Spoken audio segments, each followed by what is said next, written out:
Good evening, everyone. Welcome to the stream. Glad to have you. Hope you're doing well. We're back at it with more Perfect Date. I don't remember what our person's name is. Is it Darren? Did we go with Darren?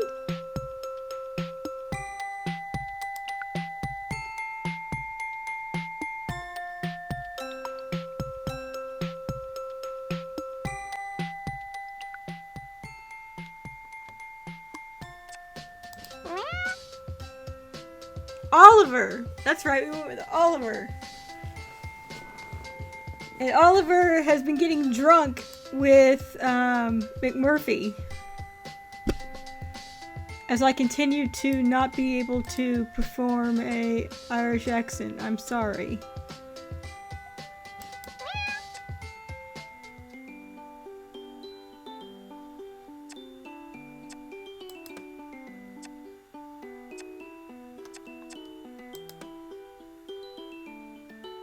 Ooh. The professor has assigned me to work on a special subject. I wonder what he means by that. Well, let's find out, shall we?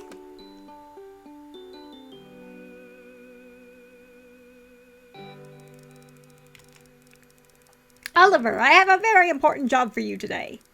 It's quite a tricky one, but you've proven yourself to be very capable, and I'm certain you can handle it. Follow me. I have a little lady I'd like you to meet. The professor leads me to the research lab in the forest, but instead of going in, he takes me to an area around the back.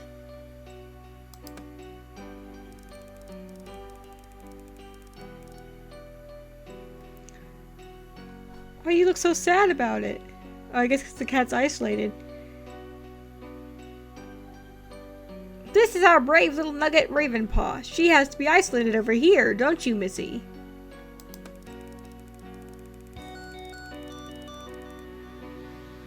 The professor reaches into the cage, which is stood on a table, and picks up the tiny black cat that's sleeping inside. Must be a small cage, because that was not the impression I got that was a small cat.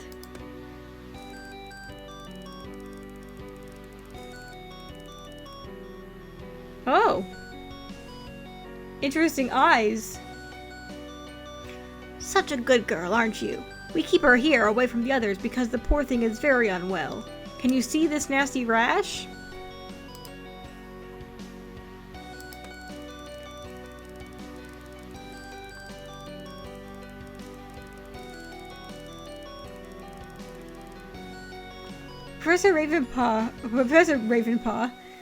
Professor Popper holds out one of the cat's paws for me to inspect. It's red and swollen. Ravenpaw looks up at me with her big watery eyes, one blue, one brown. They're probably watering because of the medication she's on, but it makes her look as if she's pleading with me.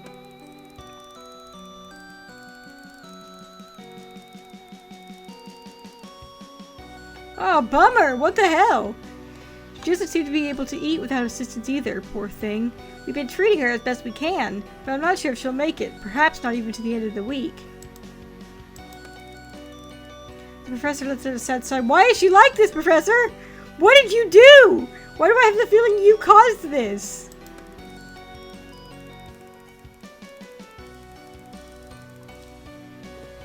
I have my fingers crossed, though. We don't give up on any of these cats, do we, Ravenpaw? No, we don't. We're going to try and get you all better. She's such a pretty cat. Her eyes are...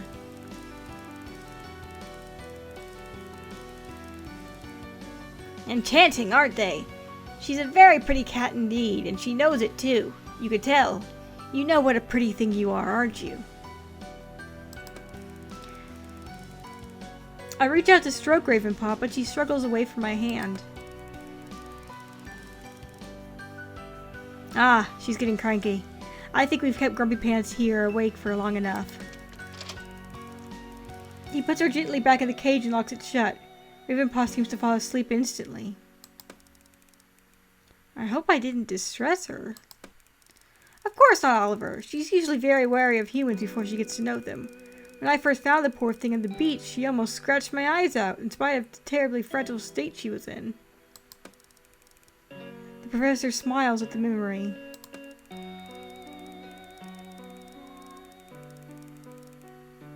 Such a little trooper. She was half dead at first. She's gotten a lot better since then. I honestly wouldn't be surprised to see her pull through this. I do hope so, Professor. Quite. Now, the reason I brought you here is because, regrettably, I won't be able to see to Ravenpaw personally any longer. Why, Professor? It's a pity as she's not used to me, as she is so used to me now, but there's nothing for it. Oh, okay. Sure. This all seems very sus. I agree. I have been given an extra workload recently, and I need to share out a few of my odd jobs to accommodate it. I thought you would be the ideal person to look after Ravenpaw for me. I'm taken aback that the professor has trusted me with such responsibility. It's quite flattering until I remember that he doesn't have much choice, me being the only assistant on the island.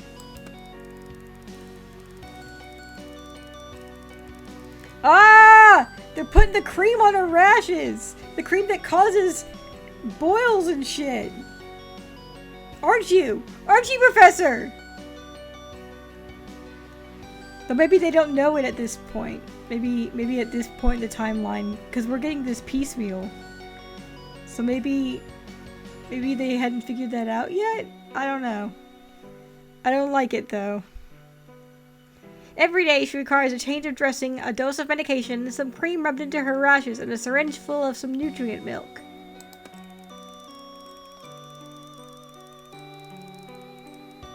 This can be quite distressing for her, so I'd like someone with a nice and patient manner to take over from me.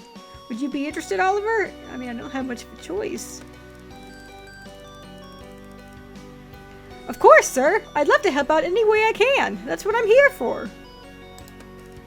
Oh, splendid! I am so glad! I think you and Ravenpaw will get along famously before too long. She has such a sweet nature. I look forward to it, sir! Could you start now? Oh, of course. Tip-top.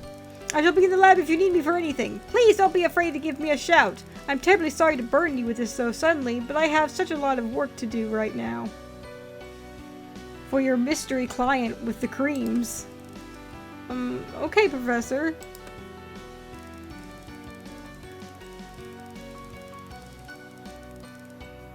I feel a little apprehensive as I watch Professor Popper retreat into the lab. I didn't realize I'd be expected to do everything right now without training or anything. I remind myself that this isn't like an ordinary lab back home. I must try to adapt to the higgledy-piggledy way things are done here. I take a deep breath.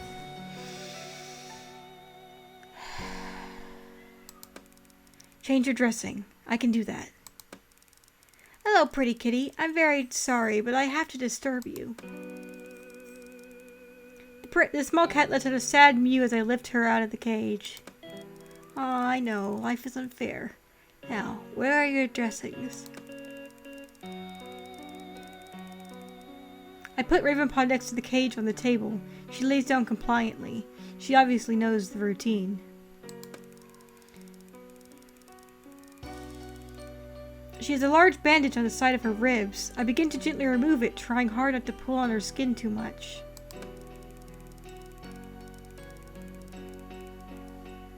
Well, I suppose if we're going to be doing this every day, we might as well get to know each other, right?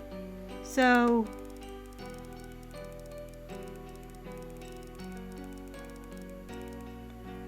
Hello, my name is Oliver, and I'm quite new here. I know your name already, Ravenpaw. Nice name. I bet the professor named you. He certainly knows how to pick them, doesn't he?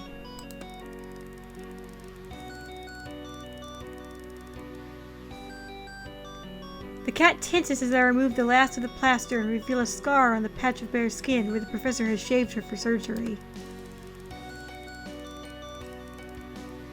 Oh dear, that scar looks very tender. I should clean it. Is that right, Ravenpaw? Let me look. There are some drawers under the table, and I quickly find some antiseptic gel and cotton pads.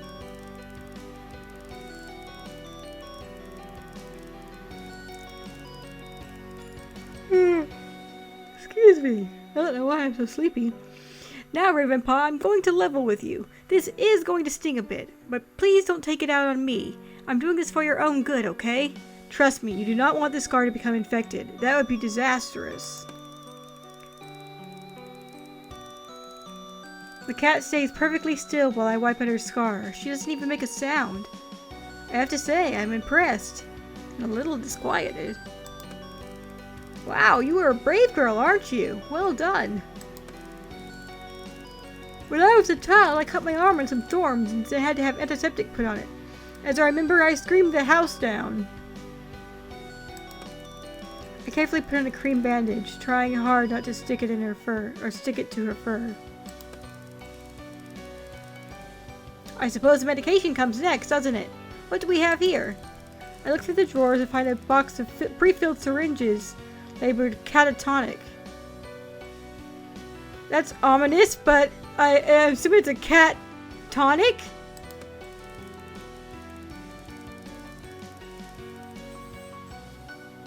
Oh, I presumed you'd be taking tablets, but of course the professor said you have trouble with solids, don't you?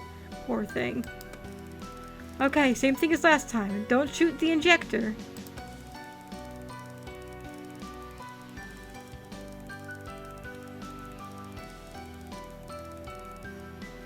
I hold the skin with the back of on the back of Ravenpaw's neck tight and go to inject it quickly to get over with. But the syringe is stiff and it takes a lot longer than I'd expected. Again, the little cat makes no response, doesn't move a muscle, almost as if she can't feel it. Good girl. Gosh, you were so tough. You know, I bet you and McMurphy would get on like a house on fire.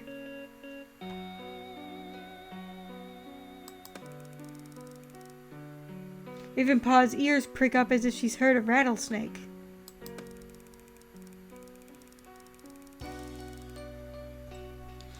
I wonder,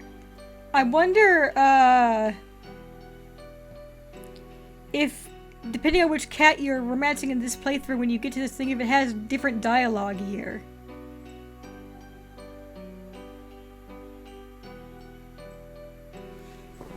McMurphy is one of the coolest people. I mean, I was a little wary at first, but he has that Irish charm that's so hard to resist. The tiny cat's head spins to look up at me. How do you know he's Irish? Ah! She's talking to us! My heart lurches into my throat. Have you got it? You have, haven't you? You're sick. You've got the sickness. I have a million questions running through my head, but I am unable to speak. Listen to me, human. You must help me. I suddenly jolt to my senses. I am. I'm trying to help you, Ravenpaw. Please, don't use that cream on me. It burns. It has given me these red patches.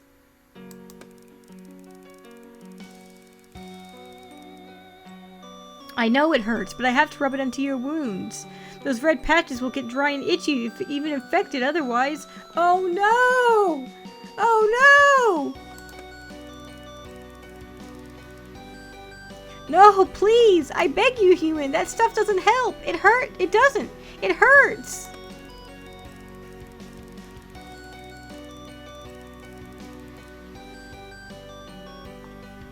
So, does the professor know that he's doing this to this cat?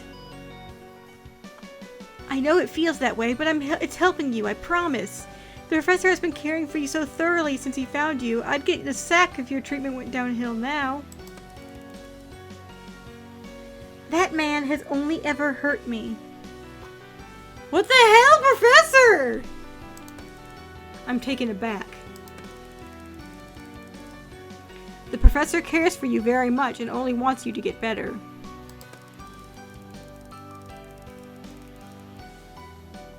The cat turns her face away as if she's given up hope. It pulls my heartstrings and I pause for a moment.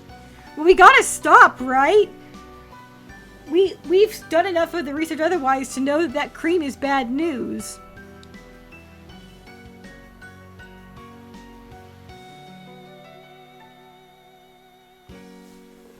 I worry that if we continue, she might actually kick it. And that would destroy me. I would die. Stop Ravenpaw's treatment. Okay, I'm taking a big leap here. I'm going to give you 5 days without the cream, and see if if I see any deterioration in your condition, it's back to a strict regimen for you, Missy, and no complaints. Deal? Thank you, human.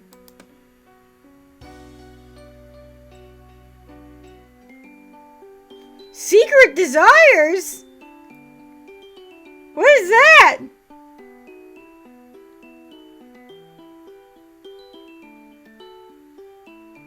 What did I get this Chivo for? Have I unlocked a secret route? Have I unlocked a secret route where we get to romance, Ravenpaw?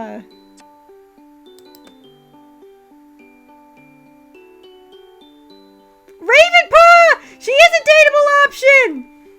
Ah! We've unlocked her. I mean, she's still locked, technically, but...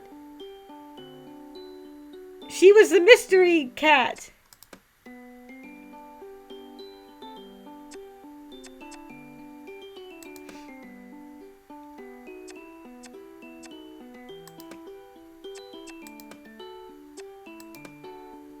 I can't stop thinking about those important, fragrant pink letters Zane mentioned.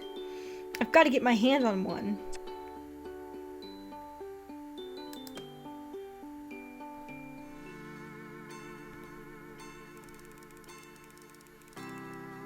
I'll run through the sequence one more time. I know it by heart, but I'm nervous. I've been watching long enough to be sure that the routine is just like clockwork. No deviations. Well, apart from one, and I've made that work for me. So the boat arrives at 1300 hours. Zane, always alone, talks to the older man, Bob, who hands over the post, while the younger of the two, Joe, loads up the dolly with boxes of supplies. Zane puts the envelopes, never more than 3, into the breast pocket of his jacket. That solves the mystery of why he always overdresses whenever the boat comes in. Then he wheels the dolly to the mess tent and unloads the food supplies, then to the lab and unloads the medical supplies, then to the storage hut where he unloads the remaining packages and leaves the dolly. Next, he goes to Professor Popper's tent. If the professor is in, he hands over 2 of the envelopes, keeping the third, his puzzler, in his jacket pocket. If, however, the professor isn't in his tent, Zane makes his way back down to his chair on the dock, drapes his jacket over the back of it, and spends the afternoon on his puzzles before going back again in the evening to deliver the professor's mail. He never lets the envelopes out of his jacket pocket, or the jacket out of his sight. So my only opportunity would be to pickpocket the security guard when he takes his jacket off, but that relies on Professor Popper not being in his tent. Luckily, I've ensured, with the help of my feline friends, that the professor will be held up during his out-of-grounds inspection. Usually, Popper just meanders around the inner perimeter of the base camp area and checks that all is well. Most days, everything is, but today, Kibbles and Trixie have staged a little rumpus that'll engage him for just enough time to miss Zane's delivery. He is, of course, sat in his usual place, jacket draped over his chair. Hi there, Zane! 127. I can't believe there have been 127 researchers before. I suppose we're on first name terms now. I have a little something for you. Zane frowns but does not look at me. His eyes aren't stead where they always are, on his crossword. I've made you a puzzle! He eyes me skeptically. A crossword to be exact. It's pretty tricky if I do say so myself. I created the puzzle using all of the cat's general knowledge. Major and McMurphy thought of some particularly treacherous teasers, while Kibbles and Trixie offered some great obscure pop culture questions. Snooty Booty was mostly trying to get cat treats out of my pocket. I hand the paper to Zane, who's still frowning.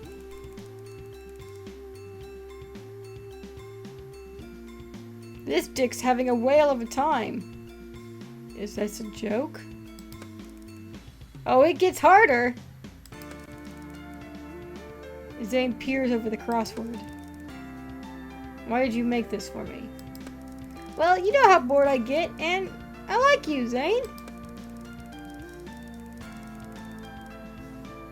Zane breaks into the first smile I've seen on his face, although small and slightly uncomfortable looking. I don't have anything for you. Yes, he's warming up to me. This plan is going spiffingly. It's so British. Oh, don't worry about that. All I want is for you to complete it.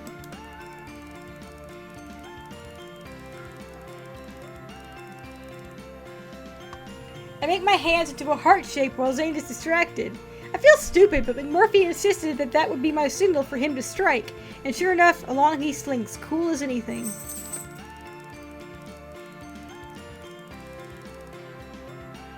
He winds his feline body between Zane's legs, unnoticed. Zane's tongue is now sticking out, and his shoulders are hunched in concentration. Hi, Obi! Come here!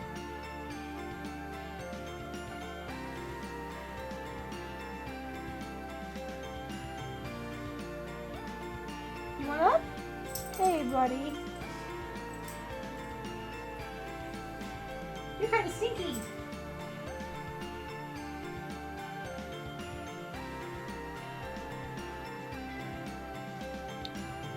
You stuck already? I dart to look at McMurphy to get ready to make his move. He throws me a disconcerting wink.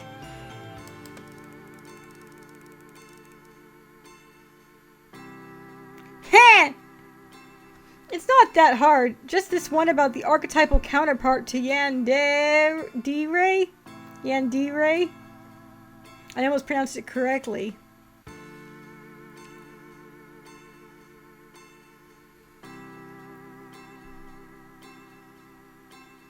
Tsundere is not the archetype of Yandere. But I bet that's what they're wanting you to say. Oh yes, that's quite niche. Thanks for that one, Kibbles. Kibbles, are you a weeb?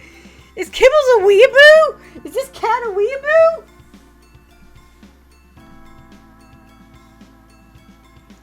Oh man!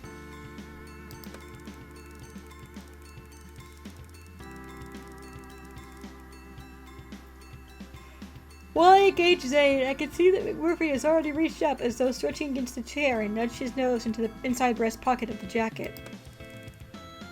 Oh, shoo! Oh, oi! Shoo! Get out of it! I see McMurphy scamper off and my heart sinks. Anyway, I'll check back later, see how you're getting on with it. Zane grunts in response. I walk back dejectedly to where Murphy and I had agreed to meet after our mission was over, and suddenly my spirits lift at the sight of a little pink corner picking out from under the designated rock. McMurphy, you're a star! There's no end to my talents. I snatch up the envelope, say goodbye to McMurphy, and head to the privacy of my tent. I examine my trophy while the kettle boils. I'm touched by the pretty pink envelope with delicate fragrance, and feel suddenly embarrassed. Am I prying into the professor's love life? What's gotten into me, getting notions of secret goings-on and subterfuge?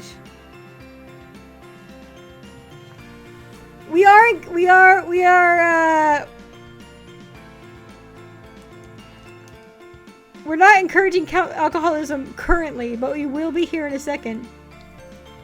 Nice of you to stop by, Boogie. I'm about to put the butter back when I'm overwhelmed by curiosity.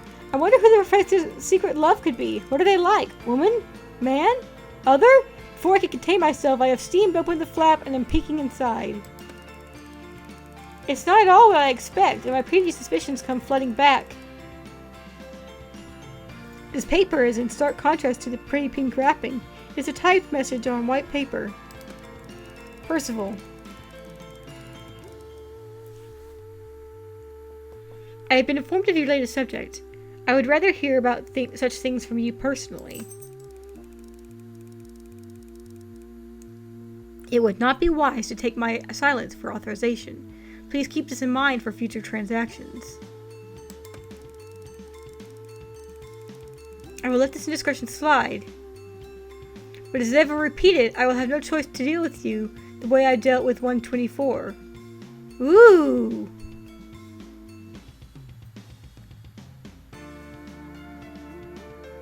We're 128, right? 124 would be the one that came before Rosemary. By that logic.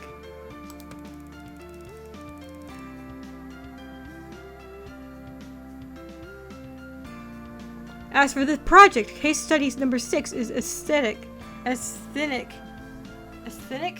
Please act accordingly. Maybe he called us 127. I couldn't remember what number it was.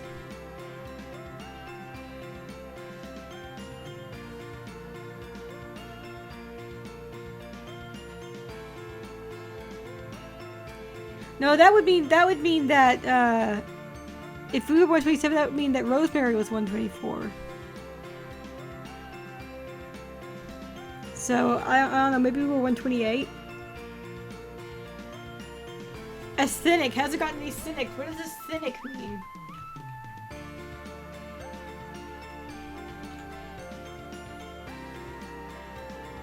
Related to involving or suffering from asthenia. Okay? Asthenia is an abnormal physical weakness or lack of energy.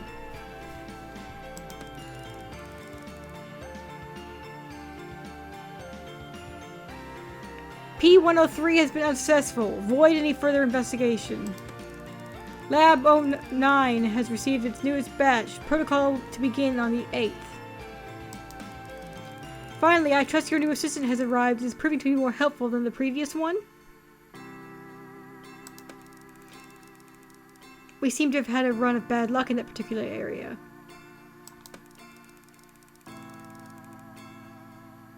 As you know, I do not abide bad luck and will expect a reversal of fortune post-haste. Faithfully yours, 7.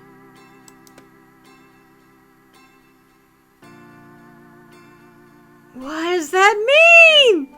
What does that mean?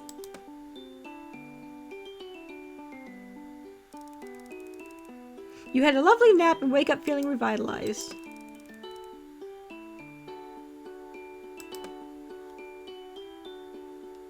There actually was a black cat. We just met a black cat that was under the professor's exclusive care. But then it talked to us. And it was like, please stop. All he's ever done is hurt me. Like he keeps putting that cream on me. And it sucks. So we stopped.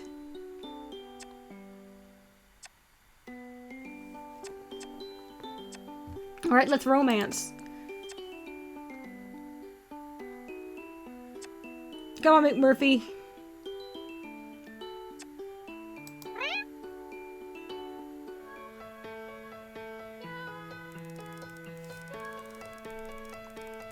I'm sweltering in the mess tent. Typical for me to get cook duty on the hottest day so far. I step out for a moment to try and catch some air. Psst! I'm not sure if I really heard something or if the dehydration is getting me. Bye, Boogie! Have a good one. I take a swig from my water bottle. Hey, aren't you gonna share, Kara? Oh, McMurphy, was that you psting? What are you suggesting, Kara? I only use the designated litter areas. McMurphy. Murph, you are incorrigible. You know exactly what I meant. Come on, Kara, never mind all that. We have work to do. God, I wish I could do accents. I am working. I'm supposed to be cooking for this evening. I mean work of the adventuring variety. Oh, of course you do. Ah, come on, don't be such a bore. I'm sorry, McMurphy, but I can't. I'm very busy here. It's going to take hours to defrost and braise this meat from the mainland.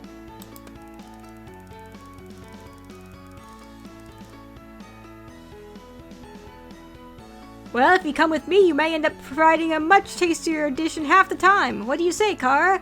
You up for the crake?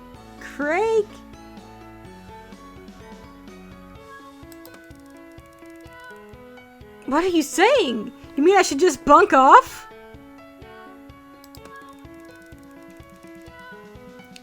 That's the spirit! Strip off your apron and let's hit the trail. But I can't just... What if someone comes looking for me? Leave him a note! Gone fishing. Maybe it's the heat, but I'm overcome with a moment of madness. Well, okay then, you wild Irish rover. I'm all yours. Ah, now there's a thought.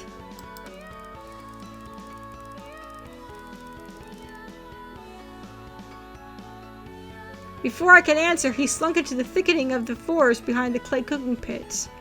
I whip off my apron and follow behind.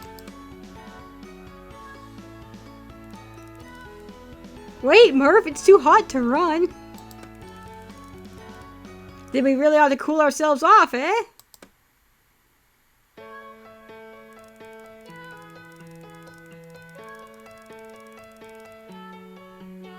He's led me up to the cliffs and without warning takes a running jump off the edge. Holy shit! I guess it must not be very high. It looks really high there. But I guess it's probably not, I guess it's not too high? I see him flying through the air and watch mesmerized as he cuts through the water. Oh no, Murphy, are you okay? Don't panic, I'm coming!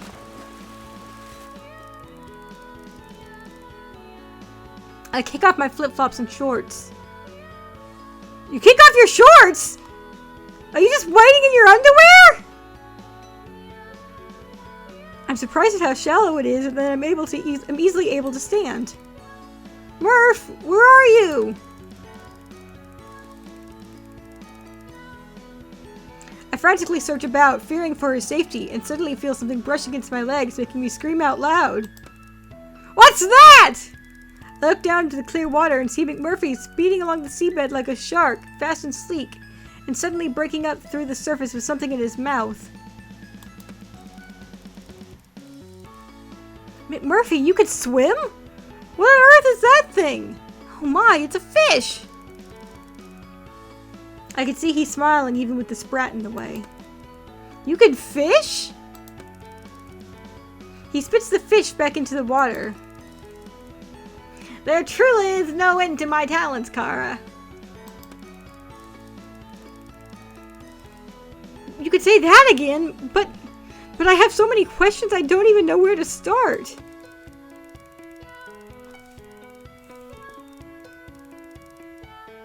Catch your breath, Kara. I know I'm exhilarating company, but you need to exercise a little bit of restraint or you'll be swooning on me next. Relax. The salt water is very buoyant. I copy McMurphy and we both lie with our backs on the surface. It's very calming and tranquil, and I'm finally able to collect my thoughts. I realize I've not had this much clarity in a long time. This is so cool. I know. Trixie took me here first. Calls it the Ponder Pool. Oh, can you all swim then? I thought cats... Before I can even finish my sentence, McMurphy cuts in. It's a common misconception that cats can't swim. As you can see, it's another thing we excel at. So humble, too. As Nana McMurphy used to say, if you've got a trumpet, blow it.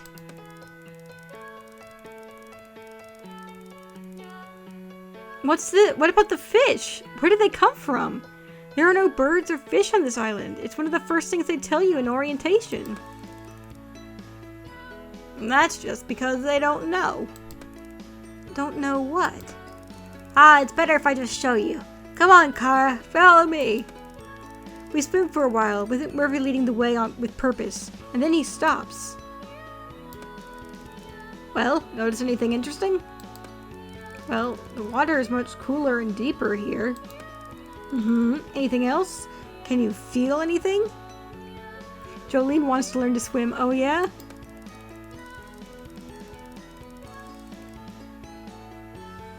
I stand perfectly still for a moment and begin to feel a strange sensation around my legs, like a warm trickling under the water. McMurphy, are you peeing? Don't be so crude, Kara. It's a current. Look over there.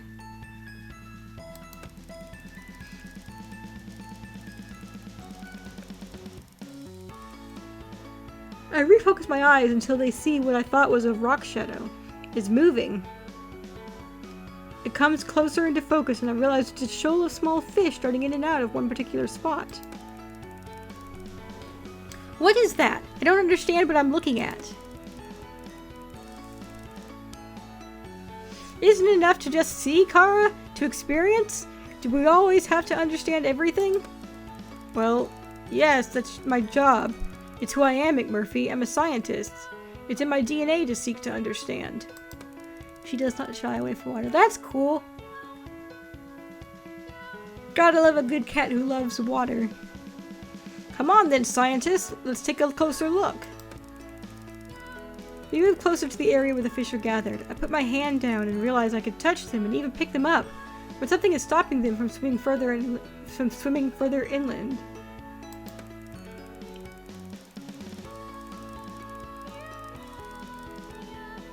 McMurphy, we need to get going. I'm going to be in big trouble if I'm away for any longer. But thank you for showing me this. I'm definitely going to come back here to try to understand it.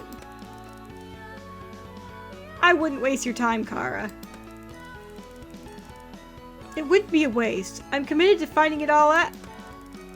He cuts across me as I'm speaking.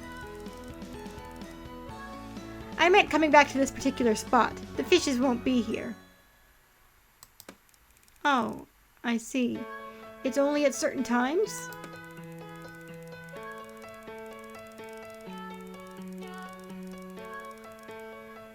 In different locations. It changes all the time. There's no pattern to it either. So you just be sticking pins in maps, Kara. I brought you here because I saw them this morning. Chances are they'll be gone by this afternoon.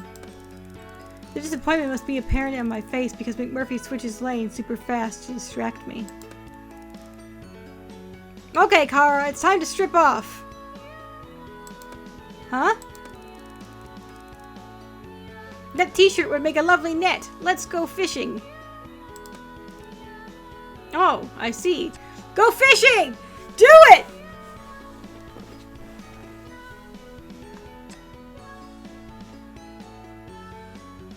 I mean, you're already presumably in your underwear, so you might as well take off your shirt too.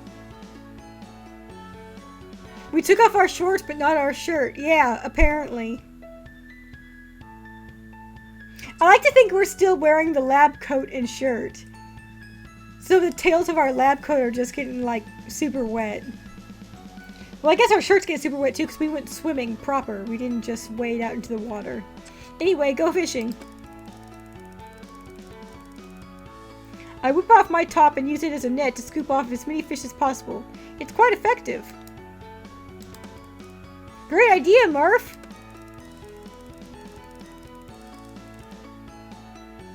Now you can wrestle up a tasty fish supper with no time at all, and you get to enjoy my company for an extra hour. Win-win, Kara! Okay, so now I have a little challenge for you. That, Kara, is music to my ears. There's little I like more than a gauntlet thrown.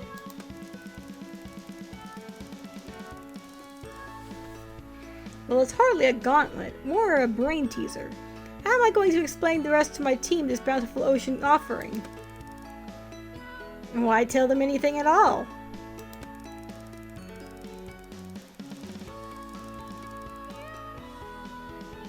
Because they're going to notice that we're eating something that wasn't on the delivery list, or the menu rota, and tastes way too fresh for something recently defrosted.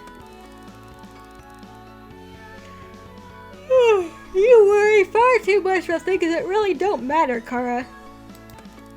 I know he's right. I could do with loosening up a little. But this is a pretty big dilemma, really. Maybe I ought to tell Professor Popper about this. What's the harm? Mac has stopped splashing around and looks me squarely in the eyes. There would be harm, Kara. Trust me on that. Ominous!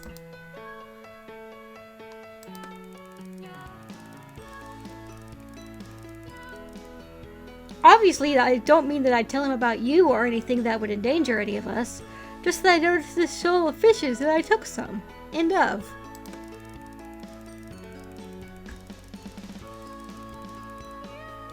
You really think that you could mention a phenomenon like this, and that would be the end of it? That he wouldn't start putting all manner of investigations and disruptions in place? You are touchingly naive, my friend.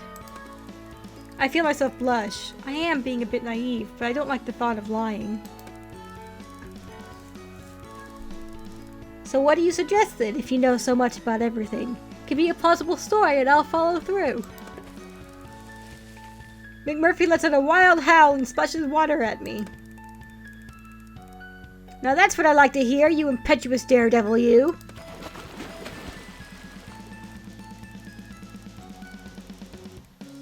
I splash him back and a furious water fight ensues. We're making such a ruckus, I'm amazed no one comes to check what's going on. After a good 10 minutes of laughter and play, we run out of steam and float in the buoyant, warm water. Let's hear it then, Oz. What's my cover story? It's a very simple case of brazen bluffing. Okay. Make a simple but delicious meal, and if anyone should ask where the fish came from, shrug your shoulders and ask the same question. Huh? It's all in the poker face. You remain completely impassive and ask the same question. Yeah, I wondered that too. Where did the fish come from? They're delicious. Really? Trust me, Kara, as a cat who is forever risking one of his 9, it's simpler you keep it. Oh, the simpler you keep it, the more they buy it. If you ask them where you got them from, you simply tell them the fridge. Simple. I feel quite giddy at the prospect of getting away with a ruse. Okay, Murph, let's gather the supper. We have an abundance in no time, and I haul my catch back to the kitchen in good time to make a tasty meal for everyone, and a little extra for my feline pals.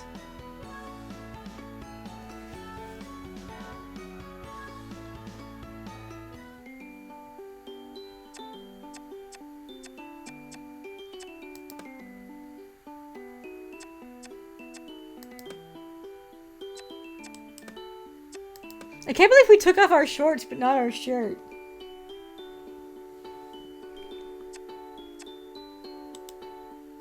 Probing the workers. There's been a shipment of supplies delivered, and I have to help get it all unloaded.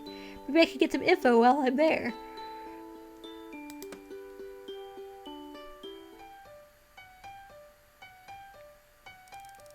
I've been asked to help with loading and unloading of supplies today. This suits me because I've been itching for the chance to talking to the ferryman and his son.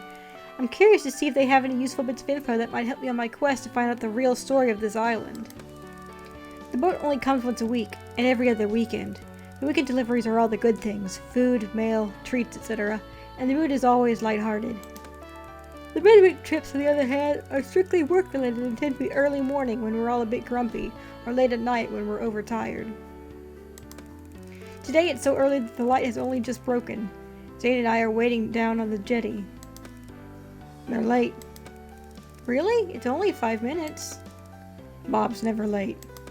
It must be quite a long trip, though. To the mainland? You'd expect at least 5, maybe 10 minutes either way. Bob's never late. I remember that Zane isn't one for chit-chat, so I keep quiet and wait. Thankfully it isn't long. I can hear the sound of the boat's engine before I see it, since the morning mist hasn't been burned off by the sun yet. Zane straightens up, and suddenly they're here, emerging from the mist like a ghost ship. I'm gonna go get a drink of water real quick. I shall return.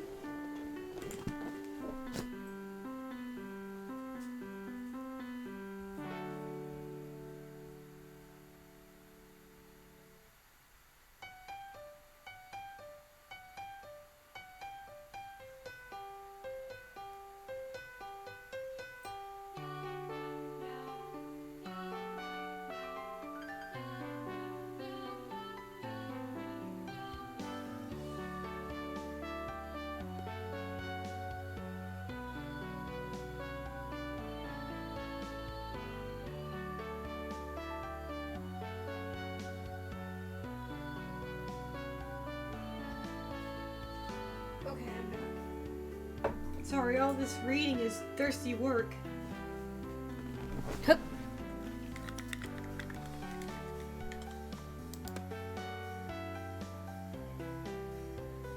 I missed the last line. Sorry, I thought we'd already read that. Right? Right.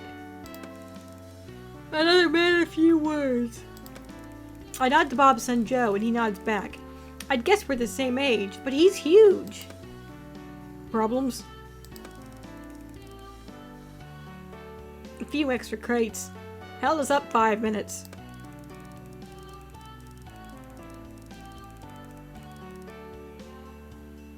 Okay, me and Bob will do the shifting. You two do the stacking. Until we come back with the outgoing, you stay aboard and sort on the incoming. Got that, Brainy?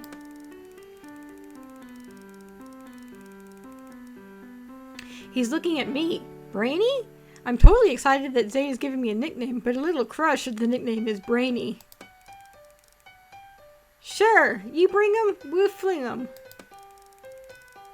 I see that I'm the only one grinning like a fool. Joe knows what to do. You do as you're told. They're gone before I could say anything else. Joe has already started loading up the dolly with incoming crates. He's clearly an old hand at this. You look like you've been doing this your whole life. Family business? Damn, Joe. Move those crates there. They need to go off next. He sidestepped my questions, but I'm not sure if it's deliberate, so I try a different tack. You don't go to college then, Joe? Nope. I'm not getting anywhere with this, so I changed to something less personal. Zane said you're never late, which is pretty impressive considering how far you have to come. This is like pulling teeth. How far is it exactly? Quite far. Oh, really? Do you stop anywhere else en route, or are we your only drop-off?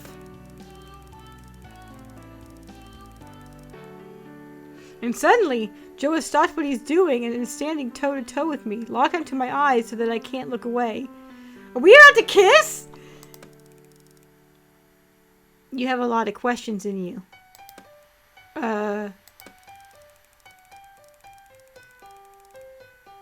My suggestion would be to keep him there on the inside. Don't do no good poking your nose into other people's business. I'm shocked by his bluntness. I'm sorry, I didn't mean to offend you. I was just making small talk.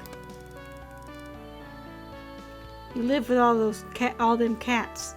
Learn from them. My heart beats faster. I think he's going to tell me something. What? Oh, you live with all those cats. Learn from them. All cats know curiosity kills them. He starts to laugh out loud. I just stand with my mouth open, not sure how to respond. What's the matter? Cat got your tongue? And he laughs even harder. I'm feeling creeped out, and I'm really relieved to hear the two older men returning. Everything alright here? We have the crates to be loaded onto the boat. What's up with you, Brainy? You look a bit wobbly. Not got your sea legs yet? We were playing cat and mouse, Dad. Bob turns sharply on his son and shuts him up with a look. You don't want to mind him. He don't mean no harm. Best take what he says with a pinch of salt. I see a look pass between him and Zane and get the feeling there's a lot more going on here than I understand. You need to get back now, Brainy. We could take it from here. I want to ask to stay, be given another chance, but all three men are looking at me and I just turn and slink away.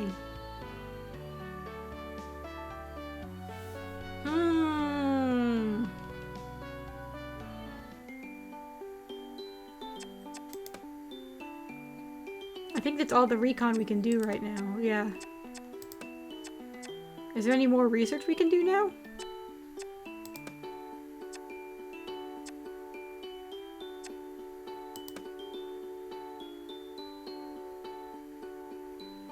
I've been warned that despite their small size, these kittens eat like horses. I'm sure I can handle it though.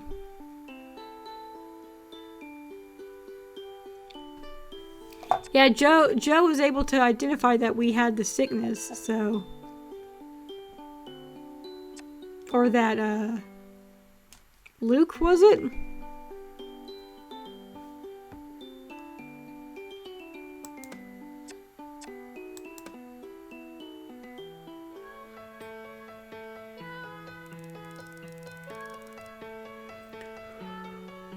It's too early. The world isn't meant to be seen before 7 o'clock. These early mornings are still a shock to me, but I'm hitting my stride quicker. I like to get the kittens fed and cleaned out before my breakfast. It's easier to do it before the rest of the camp is awake, as there are less distractions. I prepare the mush, and my stomach turns to the milky smell so early in the day. I get the swab tray ready and grab a handful of kitty treats. Hello, babies! I peer into the cage of sleeping kittens. So cute. They're just waking up and ready for breakfast. I do a quick head count. 12. Good, no one tunneled out during the night. Come on then, let's get you swabbed and fed. Om nom nom. I grab the first sleepy kitten, no more than a ball of fluff, and as it opens its mouth to yawn, I dart in with a swab, bottle it, and on to the next fur ball.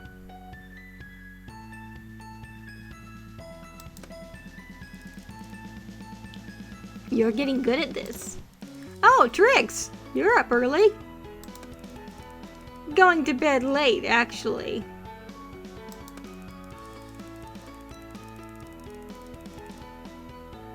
I begin swabbing, and in no time I've got all 12 cats into the feeding cage and have begun cleaning out the sleeping area.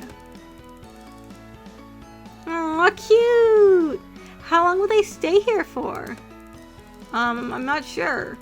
Generally, they're kept here for about 10 weeks and then they're released back into the wild immediately, but some are moved to be examined further. I'm still getting the hang of how it all works around here.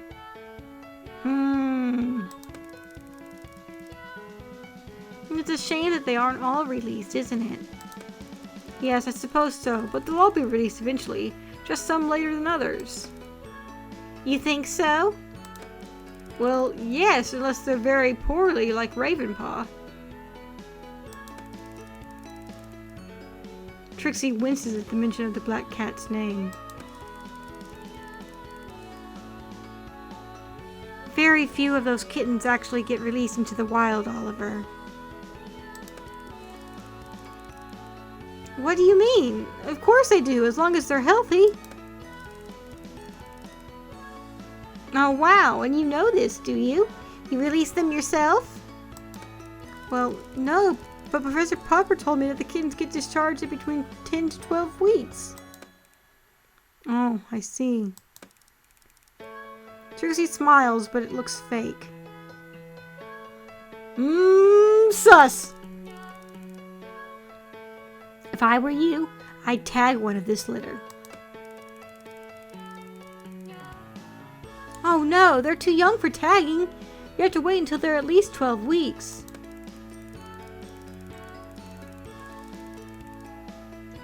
That one over there, he looks very healthy.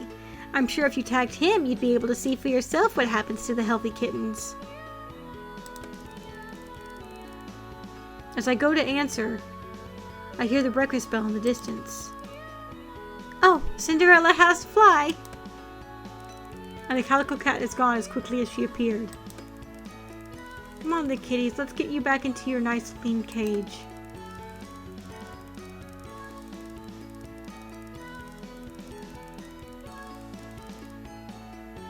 I can't help but think about what Trixie has said. She seemed genuinely concerned, and there must be some basis for that. After all, she has been here a lot longer than me. Maybe tagging one of these kittens wouldn't be such a bad idea. What would be the harm? I'm thinking we should tag, yeah?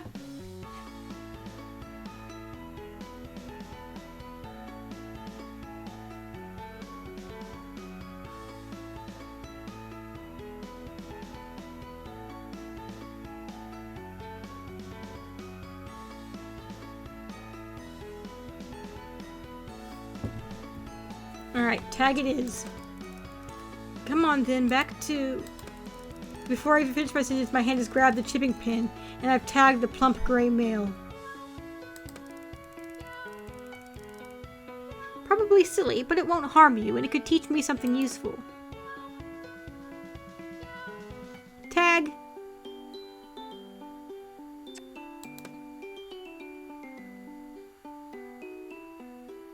Unlocked Research 7.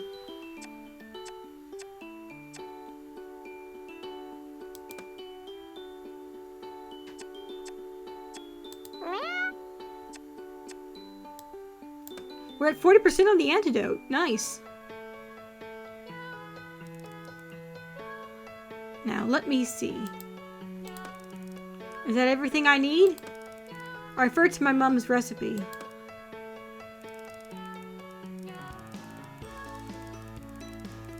Ooh, it's a real recipe! Maybe. Nana's original granola, amended by Mum.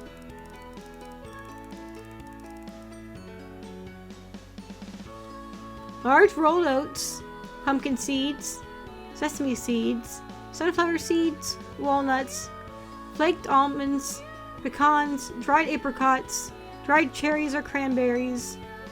I could probably do without the dried cherries or cranberries or banana chips. Sunflower oil, cinnamon, salt, honey, and coconut shavings. Could do it without those too, but... Oh wait, did I forget to order the coconut?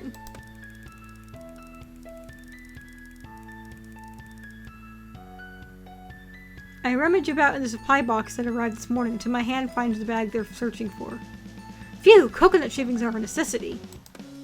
Wait, even if I had forgot them, I'm on an abundance of island with fresh coconuts. Still getting used to island life. I set the oven to 150°C and leave it to heat up while I measure out the rolled oats.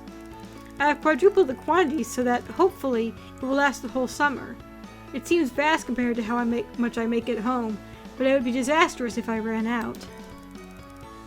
Homemade granola is absolute essential.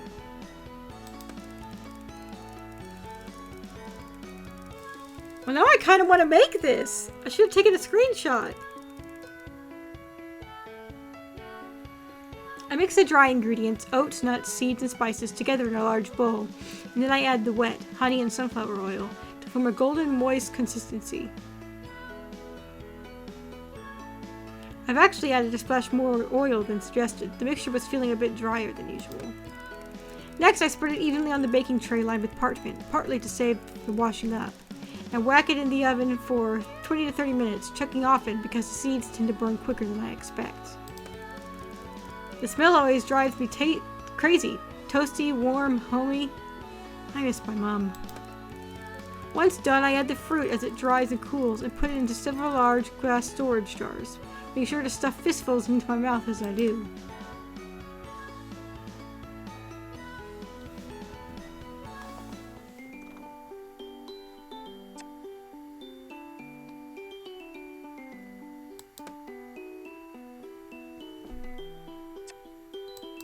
What's up, McMurphy?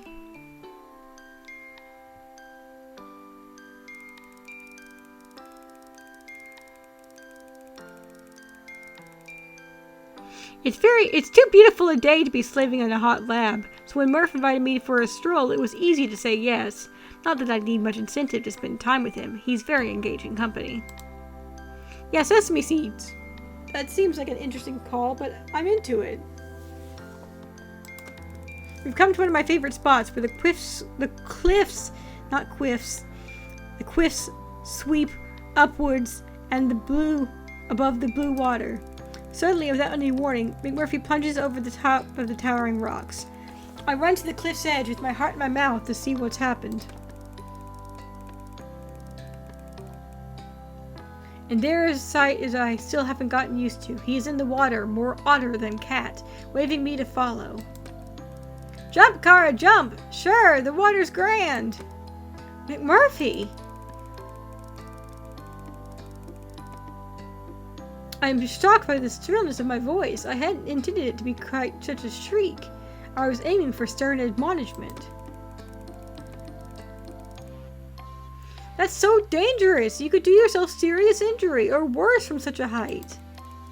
Oh, pish! Come on, Kara! Or you won't get to see that the little surprise I have in store. You've already surprised me enough for one day. Ha! Which one of us is meant to be the pussy?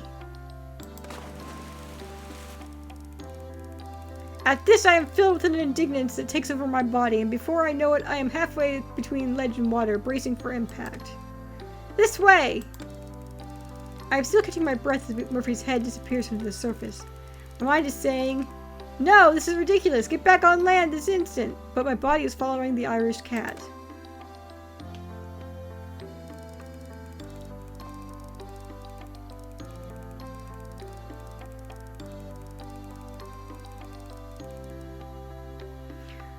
My eyes take a moment to adjust, but when they do, I can hardly believe what I'm looking at. It's a ship.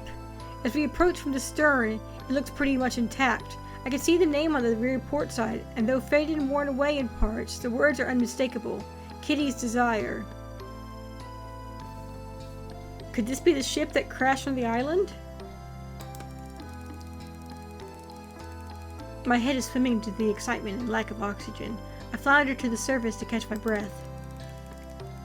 Kitty's Desire. I feel like I know that name. McMurphy eventually bobs up to join me on the surface.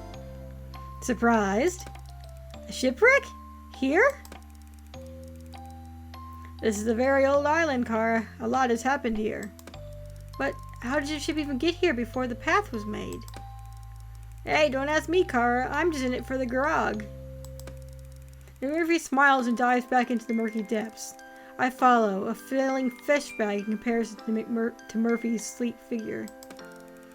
I try to get a closer look at the wreckage. It's a big ship, likely a trading vessel judging from the size.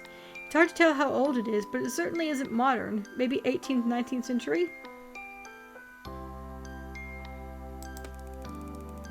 When we enter the ship from the huge hole in the stern, I realize that a lot of the vessel is actually on land, and it's obvious that it ran ashore after it was damaged at sea. There's not much time to ponder the mechanics of what happened, as McMurphy is tugging at my t-shirt with his right paw, while gesturing with his other paw stretched to a cabin he wants me to enter. I'm grateful for the air trapped inside and gasp for breath. Here, Kara, look! Hang on, let me catch my... But he's already ducked into the next cell. How is he not out of breath? I realize his ability to swim underwater is unusually strong, but he barely breaks the surface at all. In here, through the hole! He sounds real excited, and as I enter, I see why. There, in the center of the cabin, is a chest. It's wedged between the wall and a surprisingly well-preserved writing desk, the only thing preventing it from falling and being buried in the sand.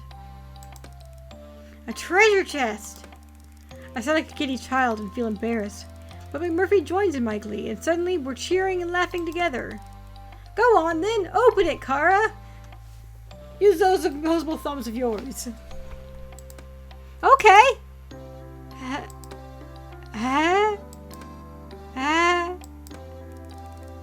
What are you waiting for? The key? Does it need one? Well, of course it does, Murph. It's a locked treasure chest. Can you not just break the lock? Who do you think I am, Houdini?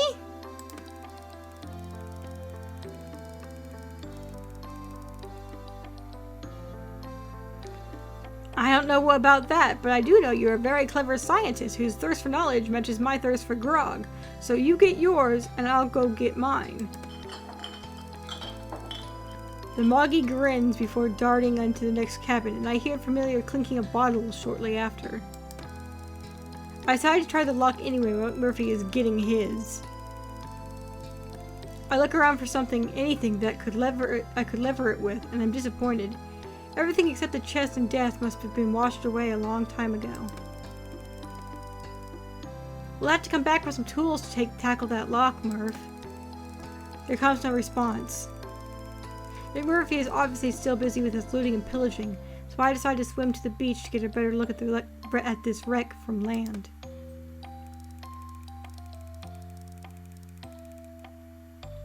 When I've taken this scene properly, I can make out what looks to be another large ship just a bit further down the beach. I can hardly believe what I'm seeing. One huge sea vessel finding its way to this island is strange enough, but two meeting the same unhappy fate is more than my brain can process. The proximity of the pair is just a collision of some kind. Possibly the second vessel could have been a pirate ship. Maybe it was attacking the merchant vessel? I get the feeling I'm looking at the conclusion of a very interesting story here. I wonder why Professor Popper didn't tell me about it. Obviously, he must be aware of the two vessels. My nose for intrigue has started to twitch, and I am burning to know more. I decide to take some of the debris, splinters, and chunks of metal and pocket it for later analysis in the lab. When I'm satisfied that I've thoroughly combed the beach for specimens and have salvaged anything of interest, I realize that I haven't seen McMurphy in quite a while. My heart stops, and the hairs on my neck stand on end. How could I have been so wrapped up in my work that I neglected to keep an eye on my friend? McMurphy? I met with silence and still water. I run back towards Katie with desire, my heart thumping in my chest. McMurphy! I jump into the sea and swim back to the stern of the ship. There doesn't seem to be any life around here. I break through the surface with a choke and try to call out again, but my throat is hoarse and full of seawater. Where? I catch sight of a shadow out of the corner of my eye, crawling along the seabed. I dive under to get a better look, and instantly that it's the Irish cat, stalking and prowling as if he were on land. I quickly grab him by the scruff and drag him to the shore. McMurphy, you moon! What on earth were you playing at? I catch my breath and check on him, but he's happily rolling on his back in the sand.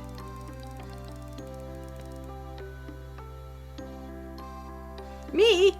I was having a grand time until you manhandled me with those big meaty paws of yours.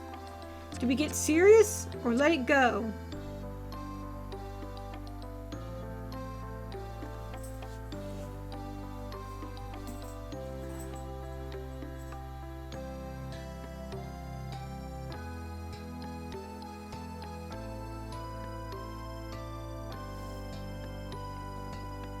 Serious. Okay. What? Having a what? Calm down, Kara. You look like you're going to pop. You've been under the water for ages. I didn't see you come up for air once. I have been blessed with fantastic breathing apparatus. But I didn't know that, did I? And you were worried about me? Aw, Kara, now that is very touching indeed. I feel like a damsel in distress, rescued by a charming... I don't allow him to finish his sentence.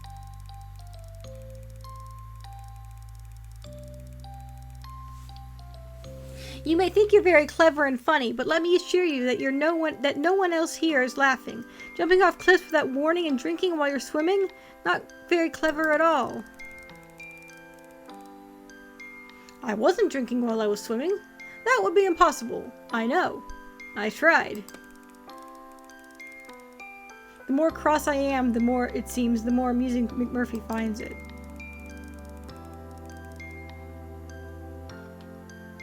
You may not realize it, mister, but I have a duty of care toward you. All of you cats.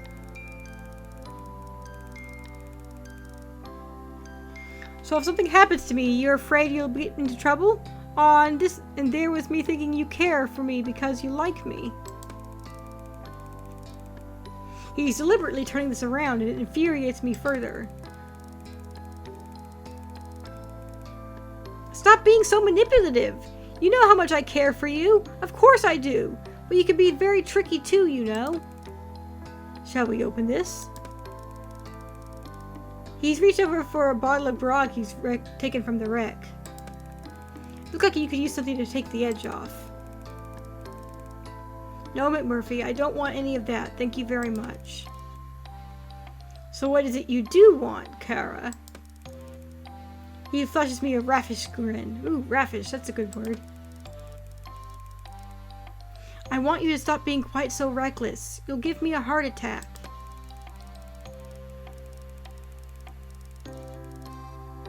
Well, much as your heart is of considerable concern to me, Kara, I'm afraid I can't promise to stop being what I am. It's like asking the wind to stop blowing. The wind does stop blowing sometimes. He lets out a long laugh. You really are a scientist, Kara. Nothing will ever change that, huh? I understand what he's saying. I need to allow him to do his own thing. Okay, come on then. Let's start heading back. Actually, Kara, you go on ahead. I'll catch up with you later. He winks, and I am in no doubt as to what he wants to do for the rest of the day.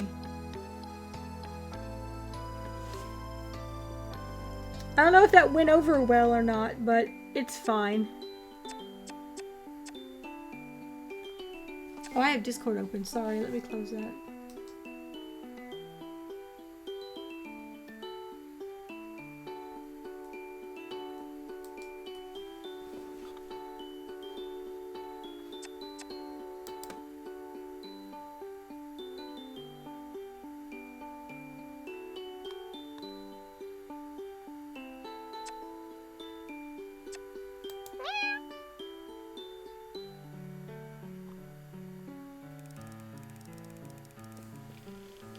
As the sun is going down, I decided to retreat into my tent for the night. When I enter the flap, I see McMurphy curled up asleep on my pillow. McMurphy, you're gonna get fur all over everything. Buddy, you work on Cat Island. Everything you own has fur on it.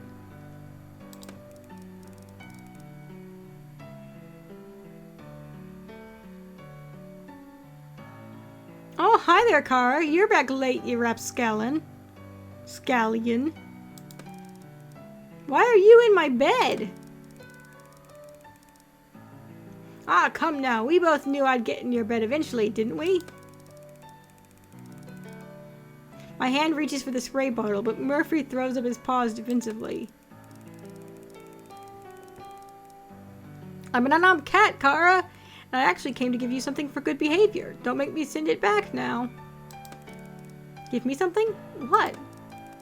Ah, sure, now you're listening. I found something that just might interest you. If it's more of that grog, McMurphy, I can assure you I'm not interested in the slightest.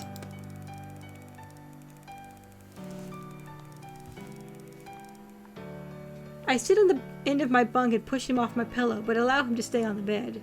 As he moves reluctantly aside, I can see a black corner poking out from under my blanket.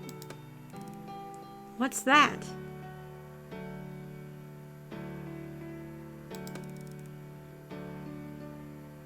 Why does my OBS say I've only been recording for 30 minutes? Or 38 minutes. That seems wrong. It's 9:30. Something I might have to look into. I wonder if the recording got stopped at some point. Anyway, why don't you take a look? I eye him skeptically, nervous of what he's roping me into now. Tell me what it is first. Ah, will ya just pick it up, Kara? It won't bite. I carefully reach for it and realize it's a small leather book, beautifully aged, and yet seems to be in good condition. I open it as gently as I can, for fear it might turn to ash in my hands. On the first page, smudged and faded, but not destroyed by time or water, are the words, Captain's Log.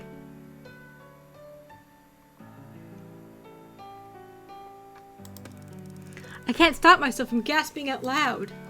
Oh, Murph, where? How did you find this? There's a lot you can find at the bottom of a bottle, or 12. Are you impressed? Impressed? Speechless! I could kiss your furry head! Well, don't let me stand in the way of you and your passion. I hardly notice he's still speaking as I have begun to decipher this.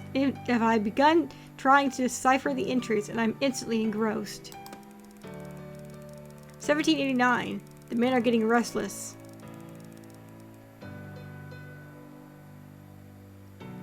My men are getting restless. I begin to fear for the continued safe running of this vessel, my vessel, of which they are in mind to take ownership if my captain's instincts serve me right. Are you listening? Oh, sorry. What? I said maybe I should leave you to it then.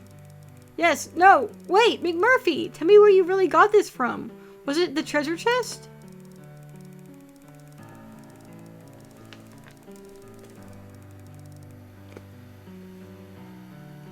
No, Car, would you believe it? That thing was full of nothing but sand and salt water. That bit of treasure, on the other hand, I found at the bottom of one of my crates of grog, hidden in between the bottles. But this belongs to a captain. Why would it be with the crew's provisions? I'll let you figure that one out, Brainiac.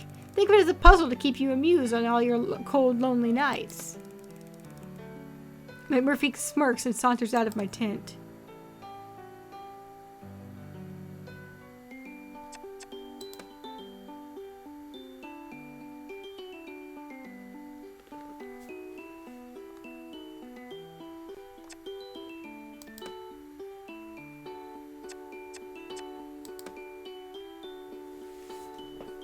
Alright, McMurphy's documents.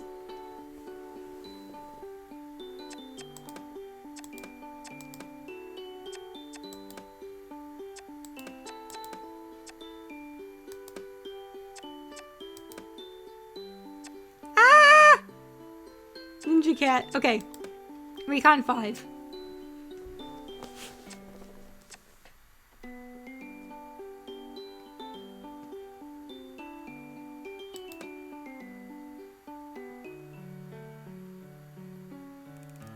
The book McMurphy gave me is sitting on my lap.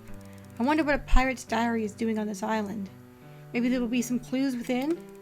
The log reads, I felt an almighty crash and then silence and stillness everywhere.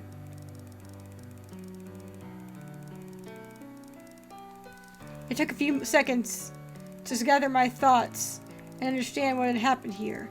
If it would ever really be possible to understand this godforsaken place, and how we got so far off course to reach here. But in that moment, immediately after we hit the rocks, I knew two things. I was alive, and we were on land, and I felt grateful. It felt like a chance at survival, and I was determined to grasp it.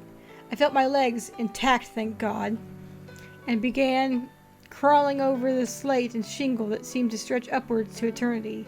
What type of place was this? Darkness was falling fast, but I needed to make sure we would be safe in this unexplored terrain.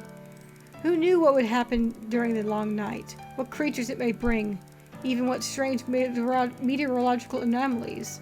Looking at the sky, I felt anything was possible, and we ought to be prepared. We had to work fast. I assembled the men, raggle-taggle though we were, into some kind of orderly unit, in the hope that the familiarity of discipline would raise morale. We were all tired, cold, and hungry.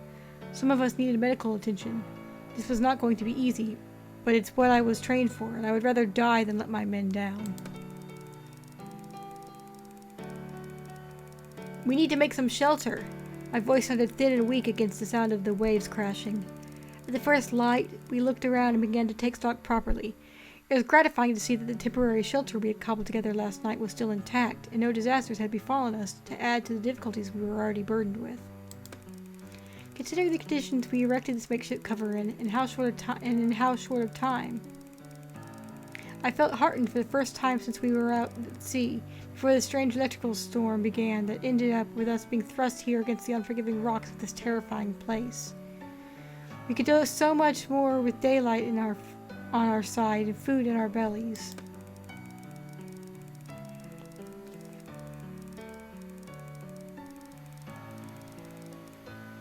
So they were shipwrecked on this island? The thought of being the first inhabitants here is terrifying. How on earth did they survive? Well, about that. Maybe they didn't. I want to believe they were rescued, but that seems unlikely. I will read more this evening. As I put the book away, a small piece of paper falls into my lap. It must have been hidden among the pages of the log. It's a note.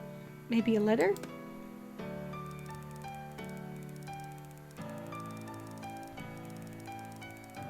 Sally, I know you worry for me, but do not. The men do not treat me bad.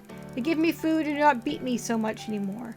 Captain is not so fearsome as they say and is giving me lessons on my riding. I am improving. I practice all night because I can't sleep. I work hard sometimes till my hands crack and bleed, but I still use them every morning to pray for you, that you are safe and well, and that we will be together once again. I miss you so much. The seas have not been smooth. Sometimes I worry that we will capsize completely and be lost out here forever. But I would swim with the widest ocean to you, my sister. I hope that you are practicing your writing too. I would like to read your clever poems again. Your loving brother, Jim. Was the letter in the bottle we found from Jim as well? I can't remember. I have to look at the past recording and find out. What a sweet letter. I wonder what became of Jim. I want to say it was.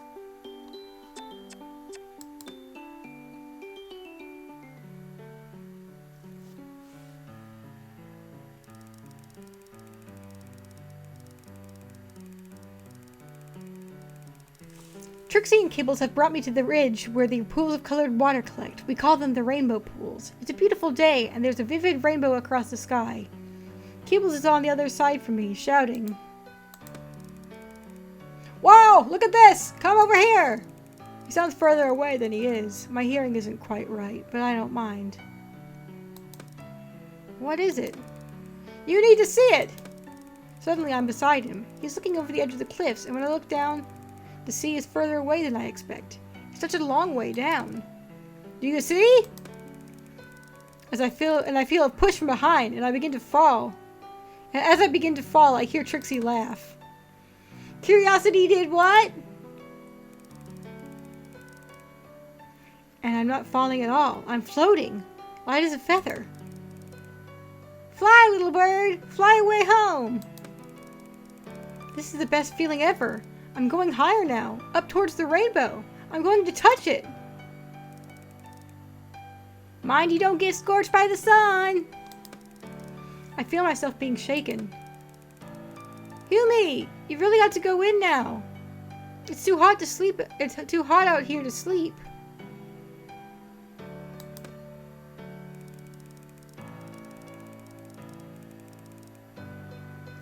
I'm on a patch of scrub against the scrub grass beside my tent. I was just having a moment of shut-eye in the sun, but I must have fallen asleep. Oh, thank you, Trixie. I smile at the calico cat as I surreptitiously scratch at the prickly heat on my legs. I guess it was a dream?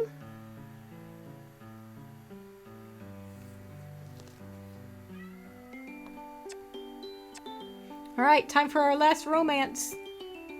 And then our final research.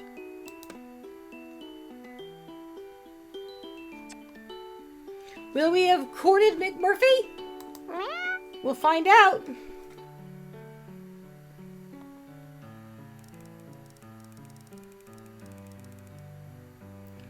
Look at that star, and now take yourself 1,000 miles beyond it and tell me what you see. I laugh as McMurphy passes me the bottle. I take a swig before replying. McMurphy, what are you talking about?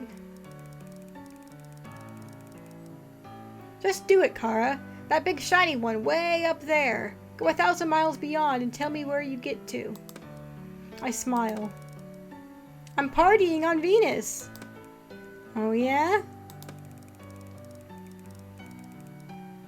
There are so many goddesses here, McMurphy. They're all naked. You should see this. The laughing stops. Or maybe it was only in my head to begin with. I look down at the fluffy cat, who seems far from his usual self. You okay, kitty cat? I think there's a big pub up in the sky. McMurphy grins and closes his eyes.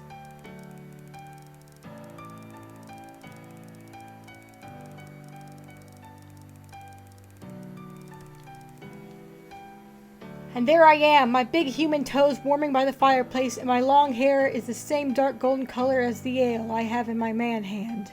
There's singing, lots of it, and people dancing all around. Those that can't find space to dance on the floor, dance on the tables, naturally. There's an old sky pirate in the corner telling his stories to anyone who will listen. of the time he sailed to Jupiter or Mars. And you're there too, of course. You're sat right with me. We've unlimited drinks because we're famous in these parts. We're practically royalty. Ale, stout, beer, whiskey too. They just keep coming. When it gets dark and the place is quiet, we sneak out back to the beer garden. There's a clear view of Earth from where we're sitting. We don't miss it. McMurphy spits. We talk about our adventures, about how we sailed off this damned island, and how his ship became airborne. We talk about how we fought the big-breasted, bloodthirsty alien winches of the Emerald Star, and how we had to charm our way off the space slug's wear. And I reckon we'd have a lot of fun.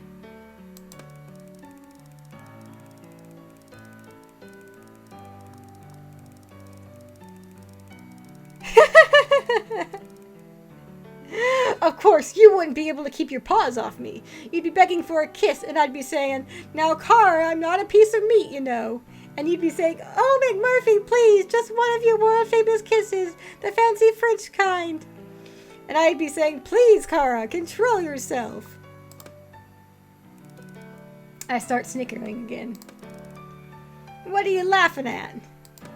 You. Are you trying to say that you wouldn't be all over me if I was a human? Of course I wouldn't. Oliver! He might be a real attractive human. Ouch! No, don't be mean. You'd be the one begging me for a kiss. What on earth gives you that idea?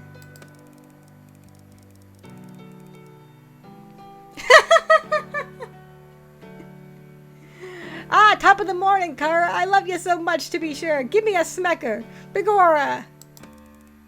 That is so offensive. Yeah, that was kind of... Yeah. I stopped laughing. I went a little too far there. I'm sorry. McMurphy lets out a wry smile. Well, maybe I would try to steal a little kiss. Who could blame me? You wouldn't get one. McMurphy's smile disappears. You know something, Kara? Huh? I think I should just come out and say it. Say what? You're all right. There's a pause. Not an uncomfortable pause, just a slightly confusing one. You're all right, too. McMurphy is gazing at the stars. I don't know what I'm doing. It's a strange feeling. I'm used to being a step ahead of everybody. Well, 2 steps ahead of you. Hey, don't be rude, Murph. I laugh. McMurphy grins.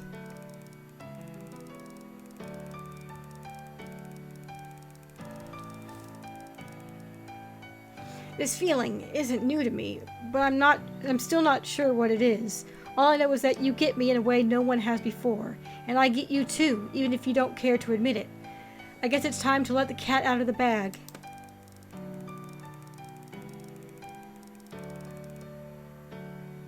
Without thinking, I look around. I'm so used to bagging and unbagging cats for my work that I take him literally, but his expression stops me from reacting.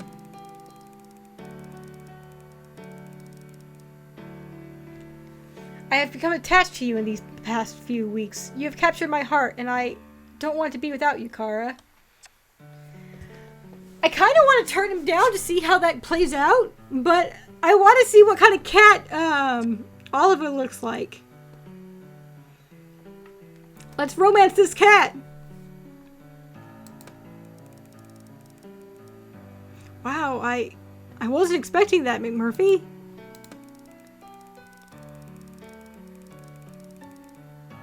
I haven't had so much fun, felt so free, or been so happy as the time I've spent with you. I don't think I'd care to be without you either. You have my heart. To my surprise, McMurphy looks visibly relieved.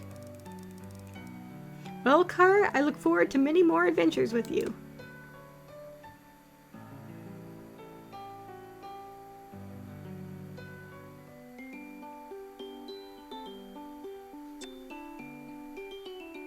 We're almost at 50% completion. I hope he keeps a sweet dew. He probably won't, but that'd be really good.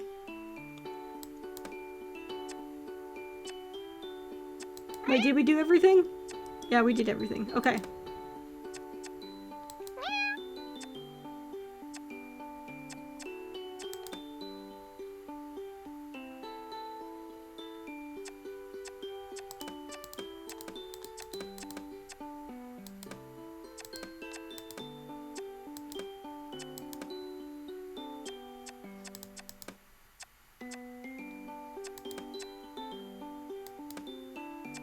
That's ominous.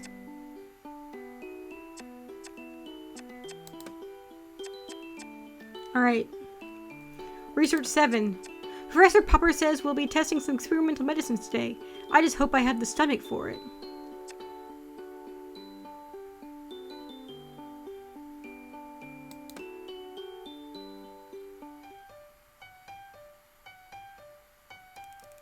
I arrived at the lab a little later than usual today.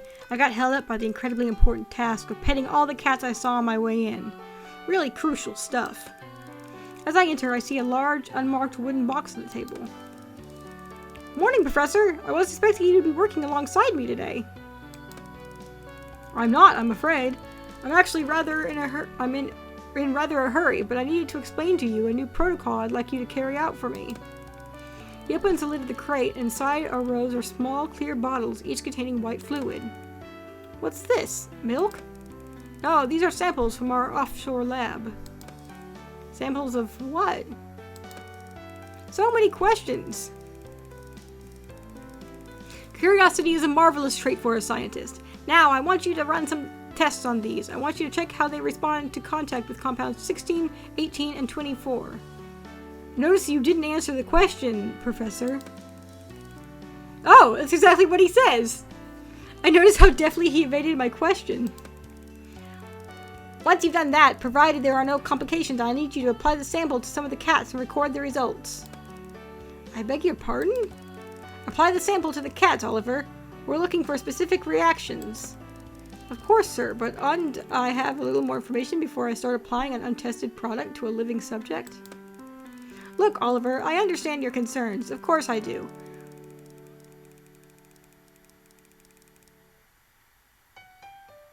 However, once in a while, one has to trim the red tape, and this is one of those occasions. Now, I really am in the most awful rush, my dear, but I have complete faith in you. Professor hires scientists and doesn't give them all the answers. Also, Professor, surprised when they ask questions, right? And suddenly, I'm alone. I pick up one of the samples from the box. It looks like a miniature milk bottle, but the fluid inside is creamier than milk. I retrieved the compounds from the cabinet the professor wanted me to test and spent some time combining them with the sample. From what I could tell, the compounds are some kind of organic material, but no one has told me where they come from or what they actually are. I look at them under the microscope one by one and add a little of the sample. It's a bit like glue, so it's hard to get it to combine, but once I do, something odd happens. The dead cells that make up the compound start to move excitedly. They aren't coming back to life exactly, but they are behaving like living cells. Yo! This is reminding me of the test in, the rat in Soma.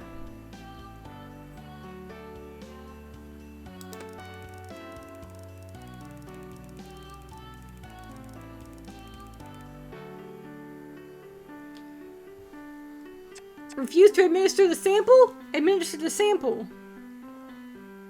I have no idea what this stuff is or its intended use, but I do know that I feel uncomfortable applying it to live subjects. I look at the cats in their cages. They look back at me with trusting eyes. I can't! They're looking at me with their trusting eyes! I can't administer the sample! They're looking at me with their trusting eyes!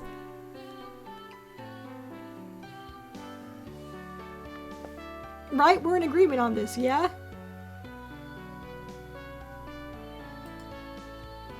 This is shady as fuck.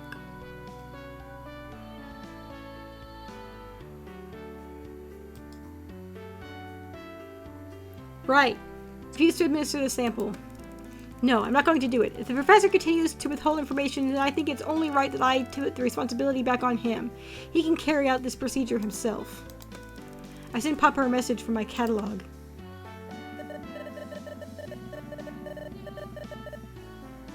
Professor, I feel I cannot continue in my task today until I understand the implications of what it is I'm being asked to do to the cats.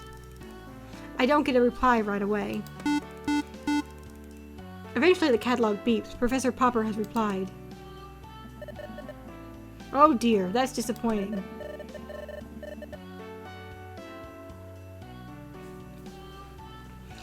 I'd be happy to comply if you could just give me a little more information. If you really are having such difficulties in carrying out your duties, perhaps it would be best for me to find someone who is better equipped. I'm afraid I may lose my job if I don't administer the sample. But I want to see. I don't want to break McMurphy's heart by getting kicked off the island.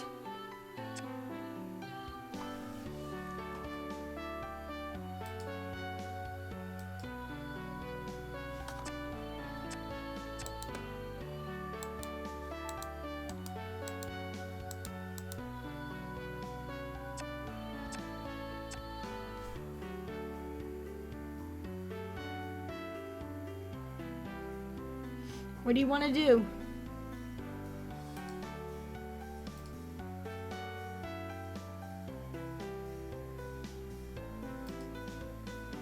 We can't do this to the trusting babies. Okay, continue to refuse. I feel the implicit threat.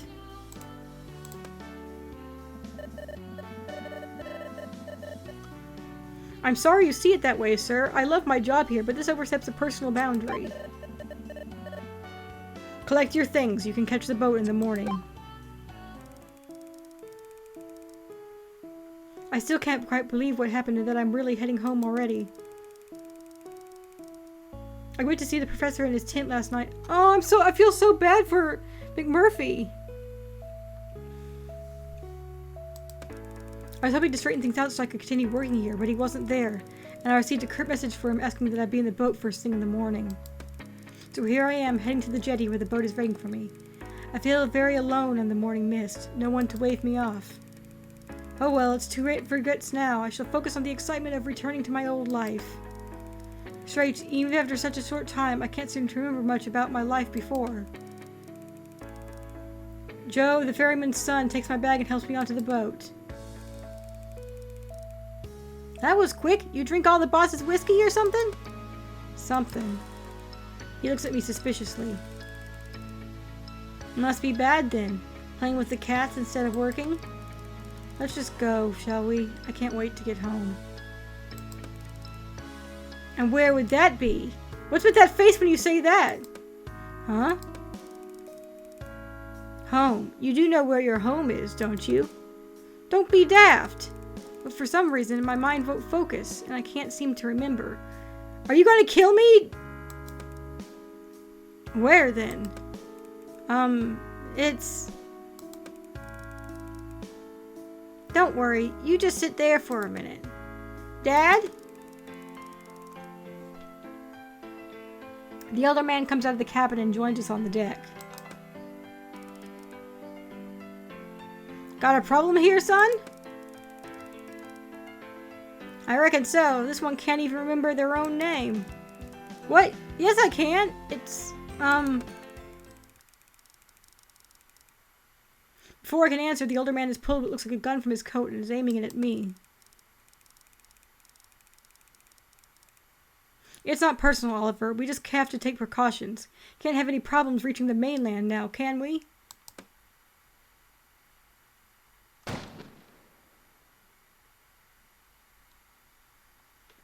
Elementary extras. Research 8.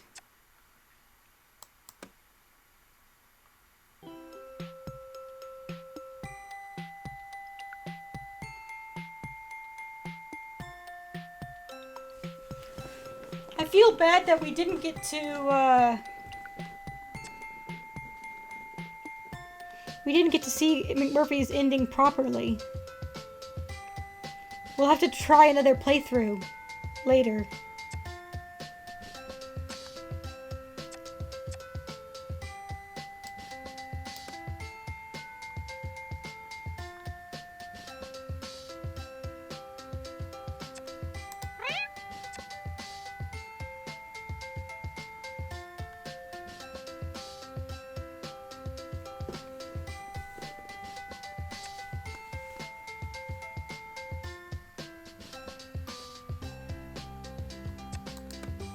Don't worry, Big Murphy. We'll come back for you.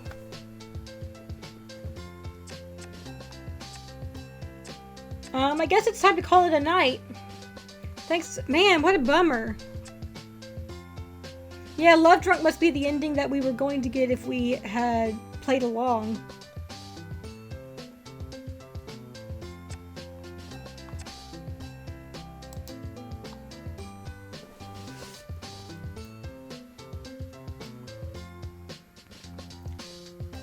Alright. Why do they have to kill us? Why couldn't they just let us stay on the island and turn into a cat? If they obviously know it's a thing.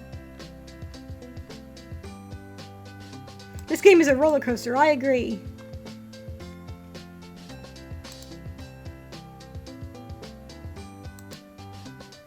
I can't believe 2 of our characters have been shot to death. Alright, you can check out the next episode at the top right, see some more things you might like in the bottom right, and subscribe over on the left.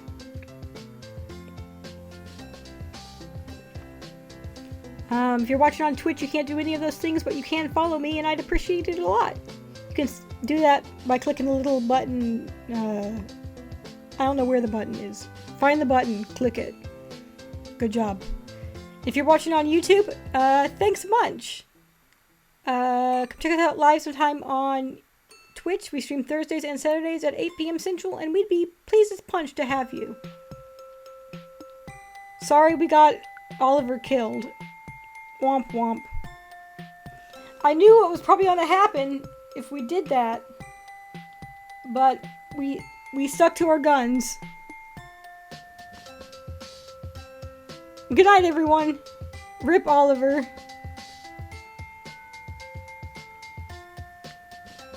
Take care. Have a good one. See you on Saturday for Princess Maker 5. Good night.